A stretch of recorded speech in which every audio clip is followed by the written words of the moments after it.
Recently, I made my way through Paper Mario: The Thousand Year Door. While I was a big fan of the game when I played it on GameCube, I feel like the remake made me appreciate the game a whole lot more through the graphical updates, the satisfying controls, and the removal of a lot of bad backtracking.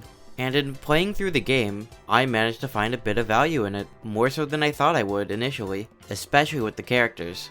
Which sounds kinda crazy to an average Joe or Jane, doesn't it? The story of this game is beat the evil, save the princess, just like it's been for so much of Mario. But that is simplifying things to an insane degree, especially in this multi-hour RPG. But at the same time, it's a Mario RPG, an RPG made for little baby toddlers compared to big boy RPGs. But even in simpler stories, interesting and sometimes complex characters could show up and truly make an impact on their narrative, or just people in general. And most of that comes down to a character's identity, which is what I want to discuss today. For any story that has a character, which is all of them I guess, they have a basic statement of what their personal identity is at least. Some are relatively easy, like identifying Mario as the hero or Bowser's the villain in a game like, say, Mario 1, because those stay consistent throughout the game. Sometimes they end up a bit more complicated, like say King Dedede or Meta Knight from Kirby's Adventure, both characters who have showcased themselves helping out the hero and tried to defeat the hero. So labeling them something like hero or villain overall wouldn't be completely accurate. But even besides that, characters are much more than just protagonist or antagonist. They can have a range of traits, especially when it comes to their identity. Sometimes it's the struggles that the characters go through, sometimes it's the ideologies they've grown to develop, sometimes it's just that they like the same things that you like, sometimes you can just find them incredibly admirable or complex. They can all change, not just the characters themselves, but how people see the character and even relate to them in some aspects. And yes, the two of them could even be connected. And sometimes, that journey to find said identity can connect a lot of people. Now, not every journey is cut and dry. Far from it. Sometimes, it can involve some kind of outside interpretation to get a certain meaning from a character in the way that you'd want to. While it does sometimes lead to the concept of headcanoning, by using your own interpretation to look at how you view a character and what they struggle through, a lot of the times it can come easy with authorial intent, or just literary analysis in general. As long as you read the text of it in an honest way, all interpretations are usually welcome. But there are some out there who would rather deny it. Some who would truly try to look at the journey of one and deny facts, deny interpretations, to validate their own beliefs, but to invalidate others first and foremost. Some interpretations get denied more than others, but the main through line to it all is the refusal to look into the specific text of these characters and engage with them in an honest way.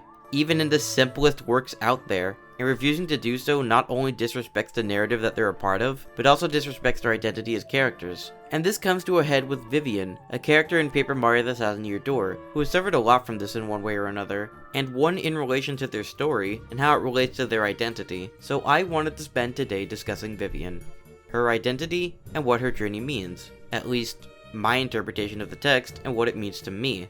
This is Vivian and the Power of Identity. We start out the game by getting a letter from Princess Peach, telling us about a mystical magical treasure map in Rogueport that she found. So Mario decides to go and visit her. Now, let's pretend that you're new to Mario. You don't know anything about Mario at all. All you know is that your friend, a princess, is telling you about this mystical magical treasure. Then when you get there, you see a Goomba girl, Goombella, being harassed by a villain known as Lord Crump. Seeing the situation unfold, you throw hands immediately, or I guess feet, since you jump on him, or hammers since you whack him with a hammer. Either way, you beat this bully, and before all of his cronies can attack you, you escape, and Goombella thanks you for your help. When asked about who you are, you respond, "It's-a me, Mario," to which Goombella remarks about how famous you are. Mario then talks to Peach's caretaker, Toadsworth, who remarks on not seeing the princess recently. As a result, you deduce that the mystical magical treasure and the whereabouts of Princess Peach are related. But that's enough prologue. Before we go any deeper, we need to talk about what we just learned about our good hero Mario. He's always willing to lend a helpful hand, doing selfless deeds to help those in need. He's got some pretty famous connections, and he's used to going wherever he can to do the right thing. Now, all of these are relatively basic things that most people know about Mario, but there is one thing to note. His famous connections are a result of helping those in need time and time again, hence why Toesworth trusts you to do it. So when you boil it all down, you can just get that he's a hero, and that's a well enough summary, but you can see through everything I listed that he's not just a regular hero. He's a friend to all, unflinching in his morals, renowned for his abilities, and brimming with determination. We can see this throughout the game, most notably for now, the defeat of the gargantuan dragon Hooktail. One that would make lesser men shrivel. Mario stays true to his convictions by lending a helpful hand to Koops and the people of Petalburg, resisting tricks by Hooktail, utilizing his famous fighting skills, and lasting until the end to make sure that the dragon is slain.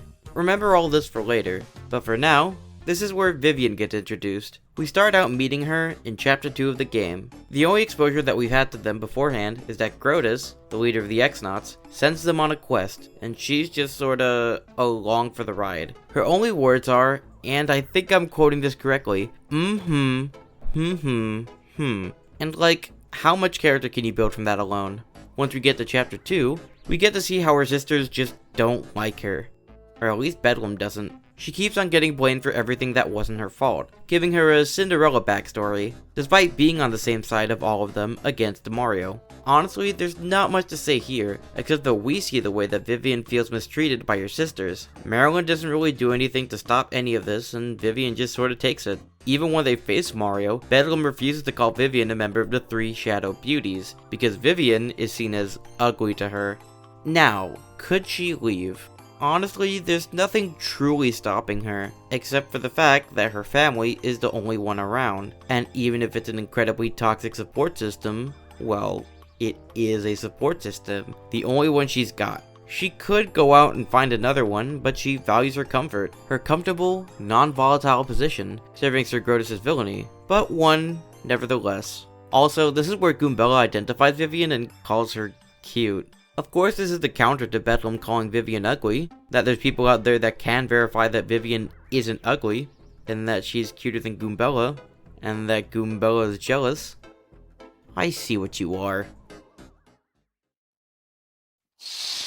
Now, we're getting into the meat and potatoes of this whole thing. Chapter 4 starts out with the townsfolk being turned into pigs. This becomes a bit of a running theme throughout the rest of the chapter, but to illustrate it, identity is important to the people of this town, even visitors. You can see this as, to even enter the town in the first place, you have to have your name written down somewhere on your person. You have to know who you are, so keep that in mind as they get turned into nothing but pigs. Who they were in this life only relate to us by the townspeople who remember them as who they were. In any case, we go about our way, finding our way through puzzles and getting rid of the booze in our way, to encounter Dupless. Dupless is a duplicate ghost, and one who has the MacGuffin that you need to save the princess. So you try to damage him as much as you can, until he performs a bit of a trick on you. He copies your likeness and tries to take you down using your powers. But we're Mario. We're used to this song and dance before, so we beat him up, grab his star, and finish the shortest chapter in the game. Wait a second. This is supposed to be a video essay on Vivian, and she didn't show up here, so... Oh my. So in a shocking subversion, Mario has now become the shadowy figure, and Dupless has taken over your identity as Mario, as well as your partners. You have nobody now, just trying to find your way back all by yourself. Nobody around, and no identity of your own. You are no longer Mario. While you're walking back, the feeling of not having anyone around you is kinda lonely. Like before this, there were only a few times where you didn't have a partner. But here, you have nobody. It's incredibly eerie. You deal with all the enemies around you, and depending on your level, it's tough. There's the familiar Mario songs that you hear now and then, but other than that, it just seems like you're not there. One can only imagine how Mario feels in all of this. As you walk back into town, we see the three Shadow Sirens plotting once again to take down Mario with a brand new weapon they have, a Super Bomb. But just like before, Vivian catches the same strays, with Bedlam losing something important and threatening punishment to Vivian because, well, there's a lot of reasons you could speculate, but either way, she thinks that Vivian is lesser than her. We're really presented with this by seeing Bedlam shifting the blame due to her own incompetence yet again, but that's all we really know for now. And as she leaves for her well-deserved rest, Vivian falls to the ground, all upset. As you walk into town, Dupless decides to pop in and give you a visit. He makes fun of you, saying that he's taken both your name and your identity and is now living as you. He loves the jumping ability, the love of the people around him, everything that you're known for, Everything that makes everyone see Mario was, well, Mario. All of it's been taken by him. He gives you a chance to figure out his name to get everything back, but he can't, as the lowercase p is gone. With the power of your name and body, Dibbles is able to defeat you easily, and you have no choice but to run away. And then when you get back into town, you see that everyone is feeling happy. The day was saved after all, and everyone was thanking Mario for it. Even your former partners believe that it's you. Your role is truly flipped, and nobody recognizes you for who you are anymore. And then you run into Vivian, crying over the situation that she's in. None of this was her fault, but she still gets blamed for it as her sisters relax. As she cries for help, Mario is able to come to her aid. Despite everything about his famous persona, his iconic identity being taken away from him, he still finds the time to help whoever he can. And I also think that it's important to note that he knows who Vivian is at this point. He's fought against her and her sisters before, but despite it all, despite her outward identity being that as someone against Mario's goals, he still goes out of his way to help her. As you give Vivian the item, she's thankful, yet finds that the Super Bomb is broken, from her sister's negligence of course. As a result, she's back to where she was emotionally. She doesn't know what to do without the Super Bomb working, and is terrified of being punished. She immediately goes into a negative spiral, hating the fact that everything has to go wrong all the time. And despite the fact that these two are enemies, with the Super Bomb probably being used as something against him, he decides to help her out. Now you can choose to either emotionally support her, or try to fix it showing that you care. Either way, Mario's there for her when no one else is, and Vivian thanks you. She tries to ask for Mario's name, but Mario reveals that it's been stolen from him. It's hard to think about what Mario's feeling right now, if he's just rolling with the punches, or if he's truly feeling lost without his name and his identity. But Vivian decides to help Mario through it. I think this part specifically is really important for Vivian's perspective, because Vivian treats Mario's identity, his sense of belonging, his standing of who he is, as more important than her own problems. Vivian values identity over things like her sister's feelings, which is something that hits home to her character. She realizes that Mario has worse problems than her, yet that he took the time to help her, and she finds that kind. After a small bit of thinking, Vivian resolves to help Mario get his identity back. And despite the fact that Mario does try to deny Vivian's help, Vivian is sturdy in how she knows that her problems aren't as bad as Mario's. Along with that, Vivian takes the time to reflect on her circumstances with her sisters, how they're not actually happy together, and how, despite the teasing that she gets, it was after her transition that now it feels worse. Now, I knew that this line existed already thanks to social media, but it sure was something actually encountering this line in the game. Call me a softie, but this one line moved mountains for me.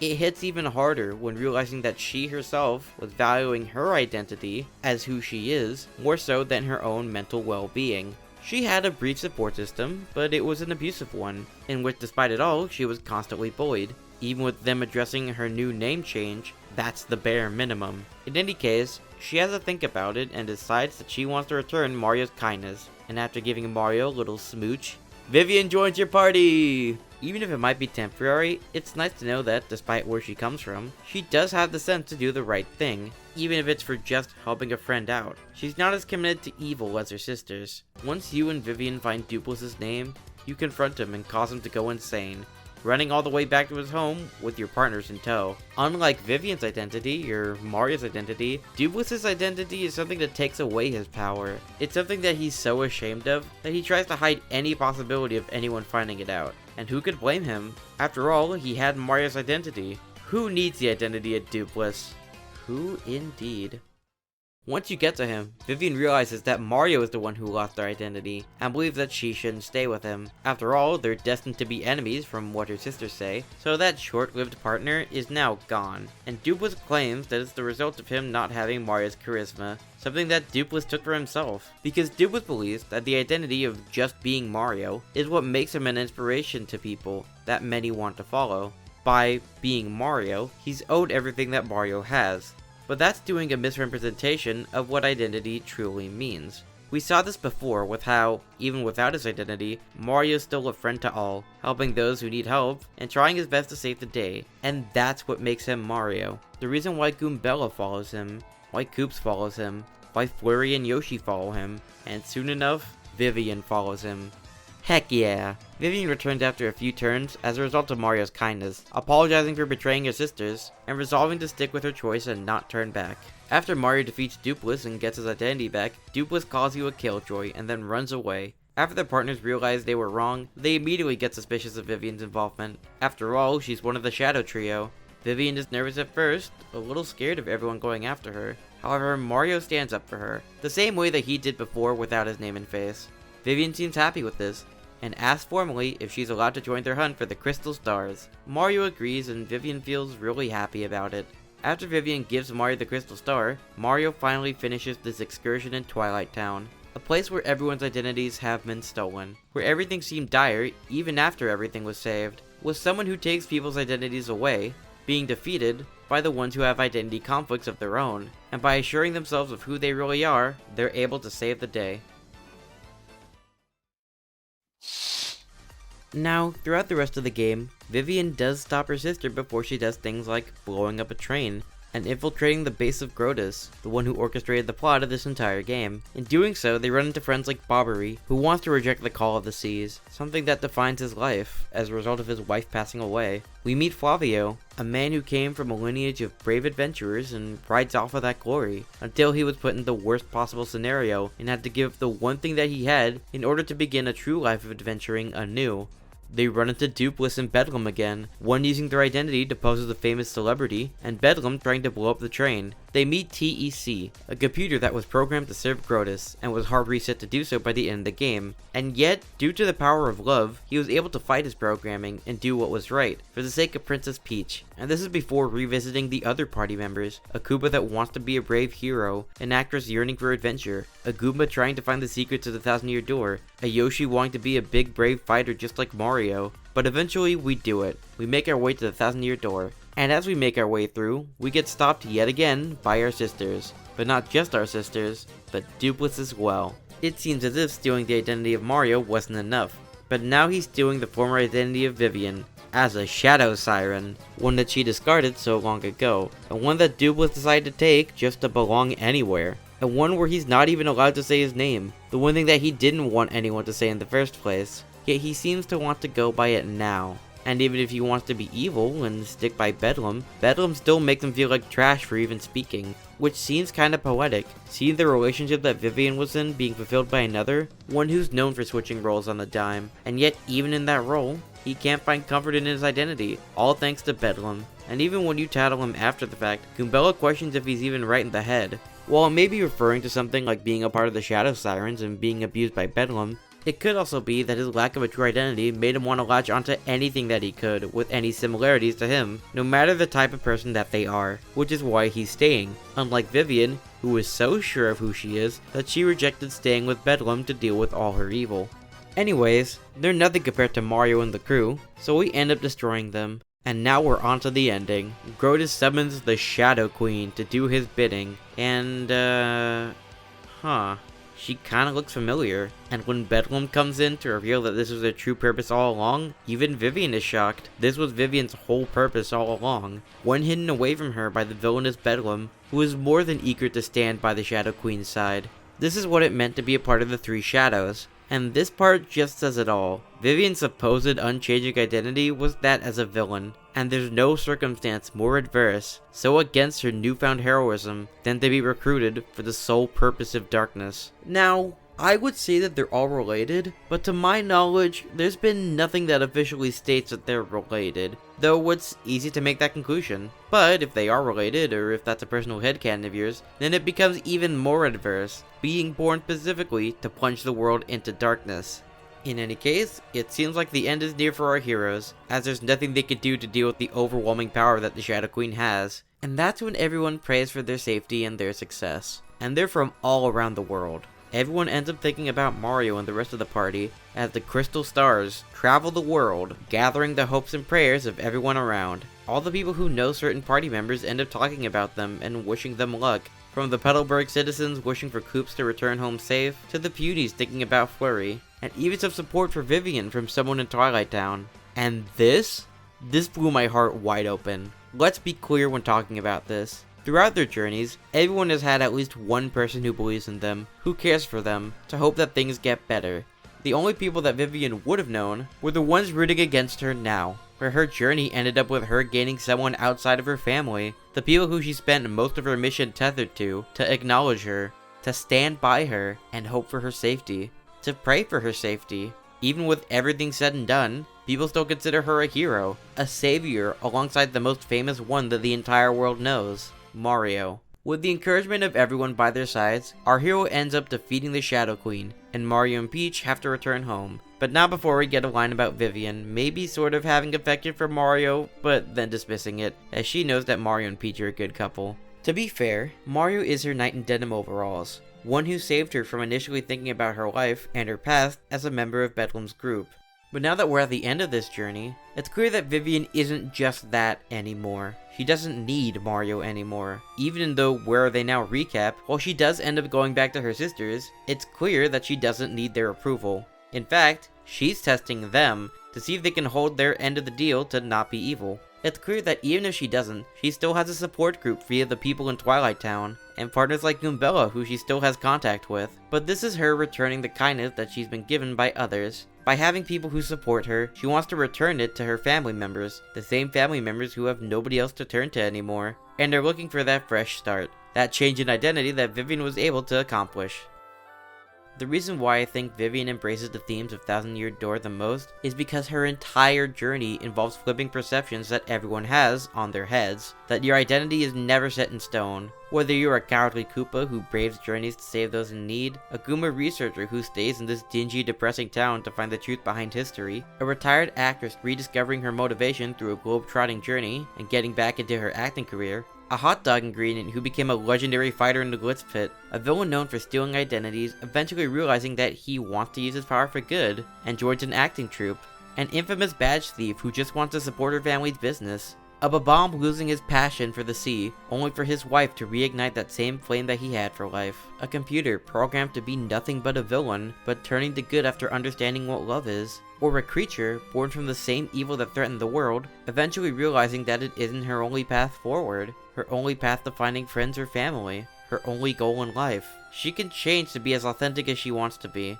and she doesn't have to let anything stand in her way. She's become unflinching with her morals, renowned for her abilities, and brimming with determination. Also, she's trans and she will always be trans. This video is definitely one that I've wanted to make for a while, and I've held off on making it for so long because bits of it just felt kinda cliche. Like, oh wow, the trans femme is covering a trans femme in Mario, that game series that she likes. It was a mentality that felt like I was just being stereotypical, and I wasn't gonna add much to the conversation. I'm just another trans person out there talking about this trans rep. But I want to say that analyzing Vivian in particular has made me hopeful. After all, there's the fact that another trans person is still one more trans person expressing the joy that they felt when looking at this character, and it makes me so happy that we can all talk about this character in this way throughout the widespread world of ours today. Not just the fact that trans people are out there talking about this trans rep, but the fact that this trans rep can be expressed earnestly nowadays through this game. So this is my love letter to all of that. To those who are dealing with any sort of identity crisis and maybe feeling a little lost, a little confused, perhaps a little scared, just know that you aren't alone in any of this, and that you can get through it in the end. And while it may not be a straight line, have faith that you're able to make it. For those who just happen to know someone in the same scenario, you shouldn't feel afraid to reach out to anyone who might be going through something similar, because you never really know how much your help means to them. Stay true to yourselves out there.